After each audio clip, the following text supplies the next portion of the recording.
Hello, everyone. Welcome to the sixth installment of my thoughts and feelings on trite sayings. Today, we're going to talk about a phrase that tends to toe the line between a trite saying used to encourage a person, but more often as an idiom or outright fallacy used as an admonishment or insinuation of laziness. I'm talking about telling someone to pull yourself up by your bootstraps. I want to take a few minutes to talk about the history of this and similar sayings and how the meaning has changed over time. The saying is recorded at least as far back as the early 1800s, where it was used more accurately to describe an impossible and ridiculous idea. Some like to compare it to the exploits of Baron Munchausen, a character from the 1785 book The Surprising Adventures of Baron Munchausen, where at one point he pulled himself and his horse from a swamp by his pigtail. And it's an interesting comparison, if only for the similarity of the insane, gravity defying action. I remember watching the Terry Gilliam movie version of Baron Munchausen as a child, and as someone who likes to look at tall tales as a form of modern mythology, I loved every minute of it. The book itself is in the public domain, and I do highly recommend that everyone take the time to read or at least listen to the audio of it sometime. It's a really hilarious look at old tall tales with an interesting mix of satirical aristocracy thrown in. But back to the point. In modern times, especially in the United States, this saying is more commonly used to tell someone that they should not expect help from others, with the example of those that have been considered to be self made successes as a reason why they shouldn't need help. This mindset completely ignores the fact that not everyone can be rich in a capitalist society, since by its very nature, when it's unregulated, it will always consolidate wealth and power in the hands of the few, those that are able to create a monopoly on either goods or services. Healthy competition be damned. Now, because of the minimal and constantly decreasing regulations on what increasingly large businesses are allowed to do, many of the opportunities for financial growth of individuals who start from a point of minimal resources are simply no longer available in the current era. Now, this is a very different world from that which the Warren Buffetts of the world started in. Those who reached a high pinnacle of success often did so using methods that are no longer viable, often due to the systems put in place specifically by these success stories to limit the ability for competition to grow and impact their near monopolies. Pairing this with the rampant increase in living costs outstripping the average pay rates for individuals, and it should be easy to see why this is no longer a viable option.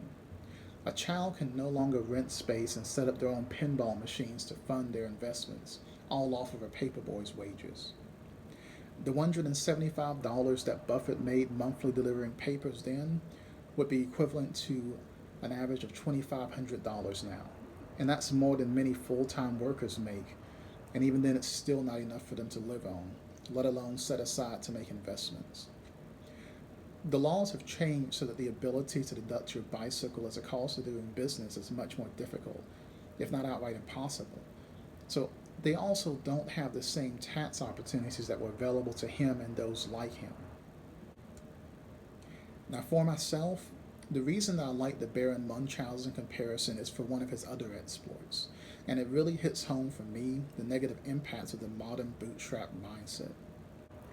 After one of his journeys, during his return from the moon, the Baron descended by rope on his way back to Earth. Eventually, he came to the end of the rope that he brought, but was still too far away from the surface. Now, to solve the problem, he cut the length of rope above him and attached it to the bottom of the rope to continue his climb.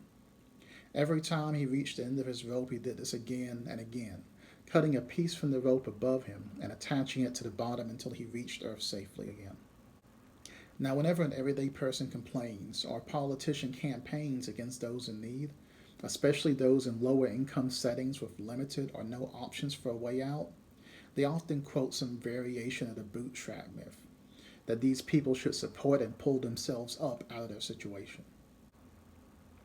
What they're really telling these people is that when they're at the end of their rope, dangling over the dark, empty abyss with nothing available to reach ground safely, is that they should cut the only line they have holding themselves up and somehow use that act to continue moving forward. It should be obvious to anyone that the only result of this mindset is a multitude of people tumbling to their deaths with no safety net and no golden parachute to save them. Ignoring people who are holding on for dear life at the end of their rope, or even worse, telling them to suck it up and deal, is a fast way to find them hanging from that rope by their neck instead of their fingertips. My Latin teacher used to always remind us that idioms don't translate.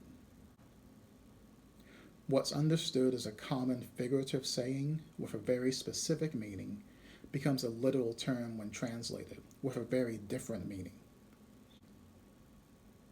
For example, telling someone to take a long walk off a short pier can go from expressing that you're upset and want a person to leave to ordering someone to commit suicide when it's translated from one language to another. It's obvious from the evolution of the use of the bootstrap idiom into a fallacy that not only language but time itself is something that can cause words to lose the ability to accurately translate. We've gone from acknowledging an impossible task to assuming that it should be so easily accomplished as to expect the least financially secure of us to accomplish it wholesale. The absurdity of this saying being used as an excuse against helping those in need and to deny compassion is enough to make you want to put those pushing this mindset over a deep ravine, hanging from a rope with only a knife, and tell them to cut their own way safely down. Or maybe, more appropriately, put them at the bottom of a mile-deep concrete pit with nothing but a pair of boots with sturdy straps and tell them to pull themselves up and out with that. Maybe they would better understand the truth of the situation that so many of us are in.